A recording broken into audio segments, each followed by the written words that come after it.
विद्यार्थी मित्रांनो, सह्याद्री ट्युटोरियल्समध्ये तुमचं स्वागत आहे. गेल्या रविवारी कोल्हापूरमध्ये आपला गाईडन्स सेमिनार होता.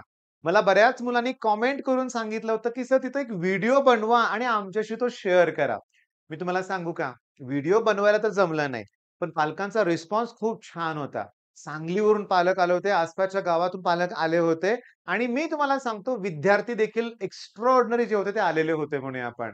मग सेमिनार तर 11 वाजता होता. काही त्यातली मुलं तर 9, 9:30 वाजताच आलेली होती इथं म्हणूया आपण. मग त्यांच्याशी जरा एक्स्ट्रा बोलता आलं. मी तुम्हाला सांगू का? ज्यानं मला रिक्वेस्ट केली होती ना, की व्हिडिओ बनवा. मी तुम्हाला सांगतो तशी मुलं पालकांसमोर बोलत नाहीत. व्हिडिओ समोर केव्हा बोलवणार? केव्हा बोलणार म्हणूया आपण. आता ते इंटरव्ह्यू देणारी मुलं एक्स्ट्राऑर्डिनरी असतात बरं का, मी तुम्हाला सांगतो. पण आपली बऱ्यापैकी मुलं ही लाजाळू असतात. पण थांबा ना, तिथं घडलेल्या सगळ्या गोष्टी मी तुमच्यावर शेअर करणार आणि एका कन्क्लुजनवर आपण येणार आहे बरं का. काय बोलताना मला जाणवलं, मी तुमच्याशी शेअर करतो. पहिली गोष्ट, की मुलं तणावात आहेत. अभ्यास करतोय, पण केल्यासारखं वाटत नाही. काहींचं तर डायरेक्टली असं म्हणणं होतं, की "सर नाही 11th-12th मध्ये काहीही झालेलं नाही. मी एक्झाम देणार नाही. मी रिपीट करणार आहे. पुढल्या वर्षी बघूया. मी येतो तुमच्यावर सातारला." बघा, मी तुम्हाला सांगतो बऱ्याच मुलींचं म्हणणं असं होतं, की "चला तुमच्यावर सातारला येऊया." एक तर पालक असे होते बरं का, मी तुम्हाला सांगतो. ते म्हणले, "पहाटे उठून मुलं अभ्यास करतात तुमच्या इथं. घेऊन जावा माझ्या स्टुडंटला मग तुमच्याकडे. उठवा पहाटे." ओके, चला ठीक आहे. ही एक्साइटमेंट होती म्हणूया आपण. पण मुलांशी बोलताना जाणवलं, की त्यांना पालकांच्या अपेक्षा दिसतायत आणि त्याचं एक ओझं वाटतंय. अपेक्षांचं ओझं, की मुलगा एक्स्ट्राऑर्डिनरी आहे. 10वी पर्यंत तो टॉपर आहे.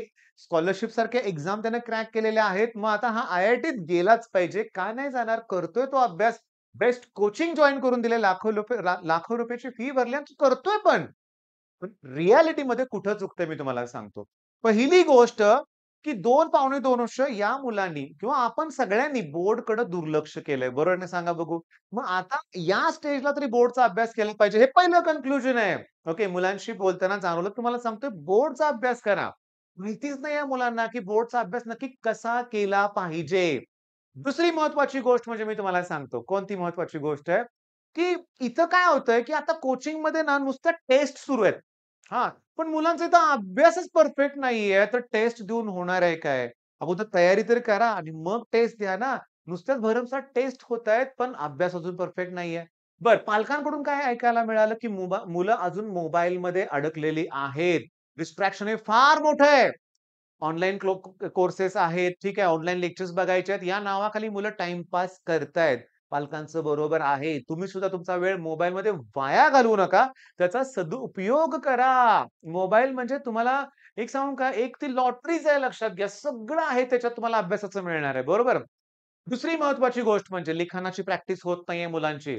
आता तुम्हाला वाटेल, की पालकांच्या तक्रारीवर तक्रारी आहेत. पण रिअॅलिटीमध्ये तुमची लिखाणाची प्रॅक्टिस व्हायला पाहिजे बोर्डसाठी लक्षात घ्या. बोर्डचे पेपर लिहायचे आहेत आपल्याला.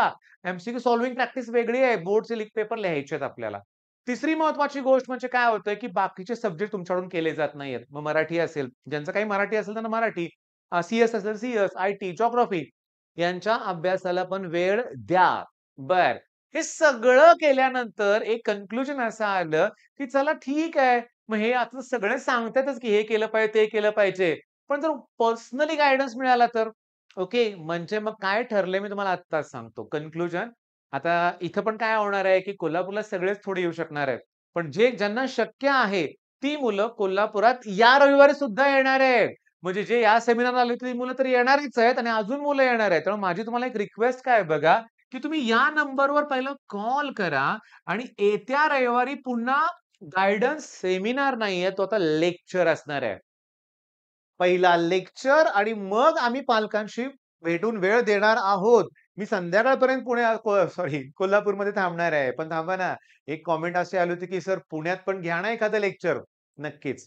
पुढच्या 10-15 दिवसात नक्की माझा प्लॅन असेल, की पुण्यात सुद्धा एखादा सेमिनार, लेक्चर घ्यावं आणि पुण्यात आपले ना लक्षात घ्या, पुण्यात काय सगळ्या महाराष्ट्रात मुलं आहेतच 12th आणि सगळे आपलेच स्टुडंट आहेत लक्षात घ्या. तुम्हाला मार्गदर्शनाची गरज आहे, हे मला सेमिनारमध्ये जाणवलंय लक्षात घ्या.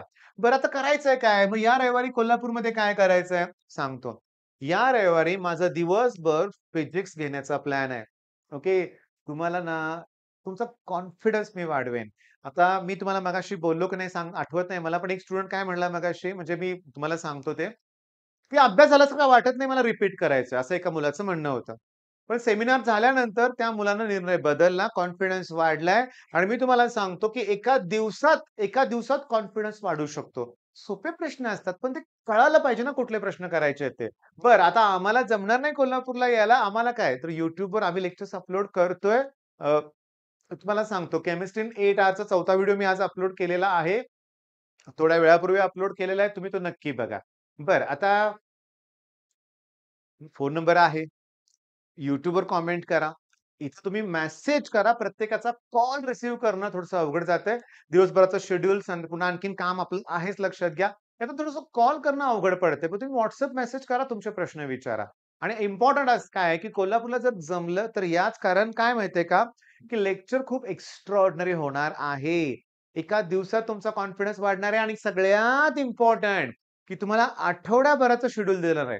या या सेमिनारला जी मुलं आली होती त्यांचे आम्ही ग्रुप तयार करतोय. मुलींचा वेगळा, मुलांचा वेगळा. आठवड्याला त्यांना टास्क दिलं जाणार आहे. नेक्स्ट संडेला मी पुन्हा जाणार आहे. मी तुम्हाला सांगतो, मी कोल्हापूरमध्ये ऑफलाईन क्लासेसच सुरू केलेत. कोल्हापूरची आमची टीम, त्यात फिजिक्स, केमिस्ट्री, मॅथ्सचे वेगवेगळे शिक्षक फॅकल्टीज आहेत.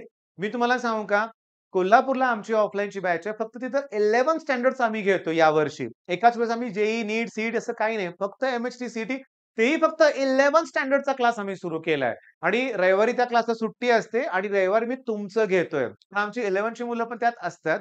मी तुम्हाला सांगू का? मी माझ्या 11वीच्या मुलांना टार्गेटच दिले, की या मे महिन्यातच आपण सीईटीची एक्झाम द्यायची आहे. होईल तेवढा अभ्यास करायचा आहे. आम्ही काय करतोय, की 1 डिसेंबर पासूनच आपली सह्याद्री 2027 ची बॅच आहे ना, त्यात आम्ही 12 स्टँडर्ड स्टार्ट करतोय. त्यामुळे तुमचे काही मित्र 11वीला असतील, तर त्यांच्यावर ही गोष्ट नक्की शेअर करा. आणि आता एक शेवटची रिक्वेस्ट करतोय. कोल्हापुरातील असाल, तर या फोनवर पहिला कॉल करा. तुमची ते एक सीट बुक करा. कारण आमच्याकडे हॉल छोटा आहे. ओके आणि ॲड्रेस तुम्हाला माहितीच आहे. मी तुम्हाला सांगतो ॲक्चुअली कोल्हापूरमध्ये परीख पूल आहे, स्टँडपासून जवळ आहे आणि तिथं म्हणूया आपण तथास्तू कॉर्नर नावाची बिल्डिंग आहे. त्या बिल्डिंगवर 2nd फ्लोअरवर आकाश क्लास आहे. आकाश तुम्हाला माहितीच आहे. त्यांच्या अगदी समोर म्हणजे त्याच लॉबीमध्ये आपला हॉल आहे लक्षात घ्या. तिथेच आपण क्लासेस घेतोय. 11चे क्लासेस तुमचे कोण स्टुडंट असतील ओळखीचे त्यांच्याशी नक्की ही गोष्ट शेअर करा. भेटू आपण पुढच्या रविवारी कोल्हापूरमध्ये. All the best.